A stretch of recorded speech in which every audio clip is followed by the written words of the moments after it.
August. Thursday. I love my family and all, but I don't need to spend 24 hours a day with them 7 days a week. And that's exactly the way it's been around here lately. It's not just me who's getting tired of this either. We're all going a little nuts, and if things don't change soon, I think we're gonna go off the deep end. Mom says we've been cooped up for too long, and we just need a vacation.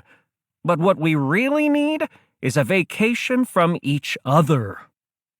That's not gonna happen anytime soon, though, because we don't have any money. And the reason we don't is kind of a long story, but it basically has to do with a hot tub falling through our roof. Crunch!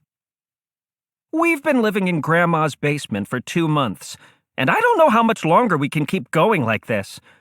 Mom says that one day we'll look back on this time and smile, but she's not the one who has to share a futon with Roderick every night, who snores super loud and kicks me in the face. The crazy thing is, Grandma's got plenty of room in her house, so I don't understand why our whole family has to stay in her basement. When we first got here, I called dibs on the guest room, but Grandma said it was already taken by her dog, Sweetie. I don't think Grandma's too thrilled we're living with her, because whenever her friends come over, she asks us to stay out of sight. And that's kind of inconvenient, since there isn't a bathroom in the basement, and her friends always stay forever, playing cards at the kitchen table right outside the basement door. We can't use the kitchen when Grandma's got guests, which means we can't eat dinner until after they're gone.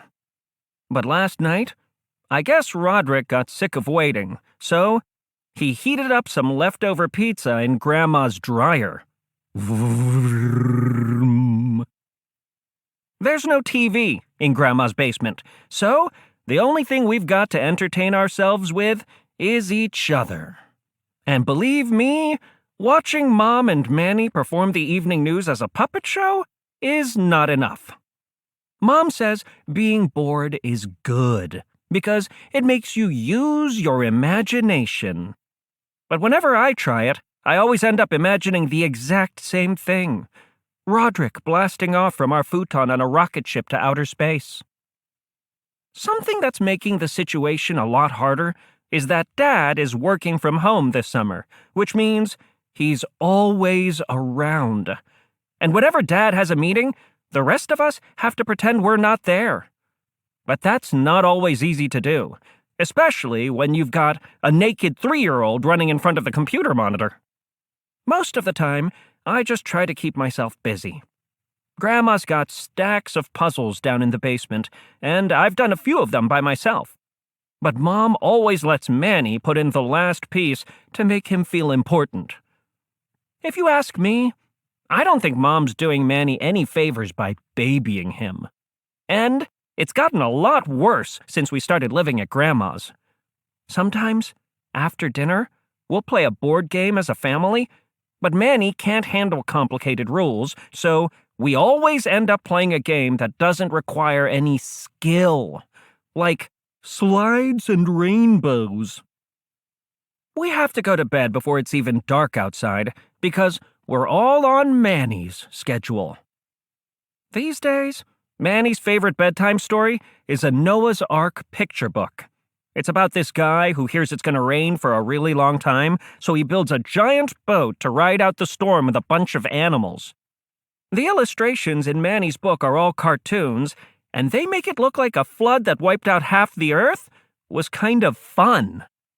But I guess if the drawings were more realistic and showed all the other animals and people drowning, parents wouldn't buy it for their preschoolers. I've got some questions about the Noah's Ark story, though. For starters, I want to know why Noah let venomous creatures like snakes and scorpions on board, because if it was me, I would have used the opportunity to leave a few of those guys behind.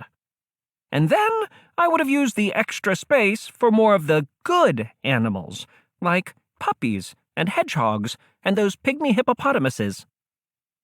Luckily, Noah didn't have to make room on board for whales and fish because they would have taken up a ton of space. And they probably didn't even know the flood was happening to begin with. But it doesn't make a lot of sense that Noah let birds on the ark, since they could have just flown. And I bet he regretted that decision as soon as they started going number 2 everywhere. You only hear about the animals that survived the flood.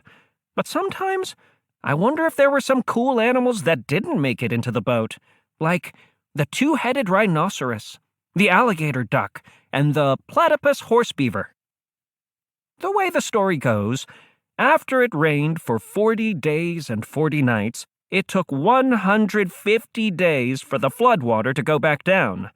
That means Noah was stuck on the boat with a bunch of animals, plus his wife and 3 sons. And whenever I feel sorry for myself living in Grandma's basement with my family, I think about Noah, and it makes me feel a little better. Mom keeps saying she's glad we're all together right now, because she feels like time has slowed down. I've noticed that too, but for me, it's not a good thing. Nothing slows down time like Mom teaching Manny the alphabet. Walrus. Something that's making this summer feel really long is that I can't go to my friend Rowley's house. And that's because he's off on some big European vacation with his family. When Rowley first told me about his family's plans, I tried to see if his parents might let me tag along. But I guess Mr. and Mrs. Jefferson aren't as sharp as I thought they were, because they never picked up on any of my hints. I'll bet your trip would be more fun if you had a friend along. Yep. Wonder who might like to come. So now Rowley's probably off having the time of his life while I'm doing 500-piece puzzles in my grandmother's basement. I think Mom feels bad we can't afford to do something special this summer, so she's been trying to make up for it. She says we can go anywhere we want if we just use our imaginations. But to be honest, cardboard cutouts of boats and tourist attractions like the Eiffel Tower aren't really doing it for me anymore. I think Mom's finally had enough too, because last night she called a family meeting after dinner to brainstorm ideas for vacations that we can afford. But the problem is, everyone's got their own idea of a good time.